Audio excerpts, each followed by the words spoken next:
ICC champions ട്രോഫിയിൽ ബംഗ്ലാദേശിനെ 6 വിക്കറ്റിന് തകർത്ത് ഇന്ത്യ വിജയത്തോടെ തുടങ്ങിയിരിക്കുകയാണ്. ആദ്യം ബാറ്റ് ചെയ്ത ബംഗ്ലാദേശിന് ഇന്ത്യ 228 റൺസിൽ ഒതുക്കിയപ്പോൾ മറുപടി ബാറ്റിംഗിനിറങ്ങിയ ഇന്ത്യ 4 വിക്കറ്റ് മാത്രം നഷ്ടപ്പെടുത്തി വിജയലക്ഷ്യം മറികടക്കുകയായിരുന്നു.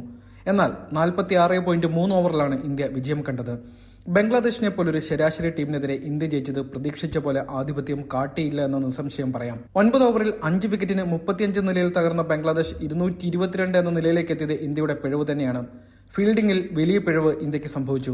നായകൻ രോഹിത് ശർമ്മ ഉൾപ്പെടെ ഇക്കാര്യത്തിൽ വിമർശനം ഏറ്റുവാങ്ങുകയാണ്. ഇന്ത്യ 40 ഓവറിനുള്ളിൽ ജയിക്കേണ്ട മത്സരമായിരുന്നു ഇത്. എന്നാൽ ടോപ്പ് ഓർഡറിൽ വിരാട് കോഹ്ലിയും മധ്യനിരയിൽ ശ്രേയസ് അയ്യറും അക്ഷർ പട്ടേലും നിരാശപ്പെടുത്തി. ഇന്ത്യ ബംഗ്ലാദേശിനെതിരെ ജയിച്ചെങ്കിലും പാകിസ്ഥാനെതിരായ മത്സരത്തിന് മുമ്പ് ഇന്ത്യയുടെ കരുത്ത് വ്യക്തമാക്കുവാൻ സാധിച്ചിട്ടുമില്ല.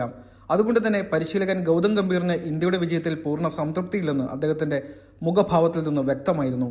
അതുകൊണ്ട് തന്നെ ഇന്ത്യ ബംഗ്ലാദേശിനെതിരെ ഇറക്കിയ ടീമിൽ നിന്ന് ചില നിർണായകമായ മാറ്റങ്ങൾ പാകിസ്ഥാനെതിരെയുള്ള മത്സരത്തിൽ വരുത്താനുള്ള സാധ്യതയുമുണ്ട്. ഇതെന്തൊക്കെയായിരിക്കുമെന്ന് നമുക്കൊന്ന് പരിശോധിക്കാം. ഗംഭീറിന്റെ ഇഷ്ടതാരങ്ങളിൽ ഒരാളാണ് വരുൺ ചക്രവർത്തി. ബംഗ്ലാദേശിനെതിരെ ഇന്ത്യ കുൽദീപ് യാദവിനെ സ്പെഷ്യലിസ്റ്റ് സ്പിന്നറായി കളിപ്പിച്ചപ്പോൾ കാര്യമായ മികവ് കാട്ടുവാൻ സാധിച്ചില്ല. 10 ഓവറിൽ 43 റൺസ് മാത്രമാണ് വിട്ടുകൊടുത്തതെങ്കിലും വിക്കറ്റ് നേടുവാൻ സാധിച്ചിട്ടില്ല. ഇത് മധ്യ ഓവറുകളിൽ റൺസ് ഉയർത്തുവാൻ ബംഗ്ലാദേശിനെ സഹായിച്ചു. പാകിസ്ഥാനെതിരെ മധ്യ ഓവറുകളിൽ മികവ് കാട്ടുവാൻ കുൽദീപിന് സാധിക്കുമോ എന്ന ആശങ്കയുമുണ്ട്. ഈ സാഹചര്യത്തിൽ ഇന്ത്യ കുൽദീപ് യാദവിന് പകരം വരുൺ ചക്രവർത്തിയെ കളിപ്പിക്കുവാനാണ് സാധ്യത.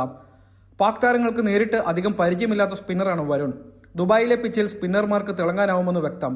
IPL-ിലൂടെ ദുബായിൽ മികവ് തെളിയിച്ച താരമാണ് വരുൺ. ഈ സാഹചര്യത്തിൽ ഗംഭീർ പാകിസ്ഥാനെതിരെ എക്സ് ഫാക്ടറായി വരുൺ ചക്രവർത്തിയെ കൊണ്ടുവരാനാണ് സാധ്യത കൂടുതലായിട്ടുള്ളത്. നിലവിൽ KL രാഹുലാണ് വിക്കറ്റ് കീപ്പർ റോളിലുള്ളത്. ബംഗ്ലാദേശിനെതിരെ കളിച്ചതും KL രാഹുലാണ്. വിക്കറ്റിന് പിന്നിൽ ശരാശരി പ്രകടനം നടത്തിയ രാഹുൽ 47 പന്തിൽ പുറത്താവാതെ 41 റൺസുമായി ഇന്ത്യയുടെ വിജയത്തിൽ നിർണായകമായ പങ്കും വഹിച്ചു. എന്നാൽ രാഹുലിന്റെ പ്രകടനം സംതൃപ്തി നൽകുന്നതല്ല. 3 മികച്ച ക്യാച്ചുകൾ നേടിയെങ്കിലും ഒരു ക്യാച്ചും സ്റ്റംപിംഗും നഷ്ടപ്പെടുത്തി. രാഹുൽ സ്റ്റംപിംഗ് നഷ്ടപ്പെടുത്തിയപ്പോൾ വിരാട് കോഹ്ലി ദേഷ്യപ്പെടുകയും ചെയ്തു. രാഹുലിന്റെ ബാറ്റിംഗിലേക്ക് വരുമ്പോഴും പിഴവുകൾ ഏറെയാണ്. ബംഗ്ലാദേശിനെതിരെ ഭാഗ്യം വേണ്ടുവോളം തുണച്ചതുകൊണ്ടാണ് 41 റൺസ് നേടുവാൻ രാഹുലിന് സാധിച്ചത്. രാഹുൽ 9 റൺസ് നിൽക്കവേ പുറത്താവേണ്ടതായിരുന്നു. എന്നാൽ ക്യാച്ച് നഷ്ടപ്പെടുത്തിയതിനാൽ ലൈഫ് ലഭിക്കുകയായിരുന്നു. 2 തവണയാണ് റണ്ണൌട്ടിൽ നിന്നും രാഹുൽ രക്ഷപ്പെട്ടതും. രാഹുലിന്റെ ആകെയുള്ള പ്രകടനം ശരാശരി മാത്രമാണെന്നിരിക്കെ എക്സ് ഫാക്ടർ താരമായ ഋഷഭിനെ ഇന്ത്യ മധ്യനിരയിലേക്ക് കൊണ്ടുവരാനുള്ള സാധ്യതയും തള്ളിക്കളയുവാൻ സാധിക്കില്ല.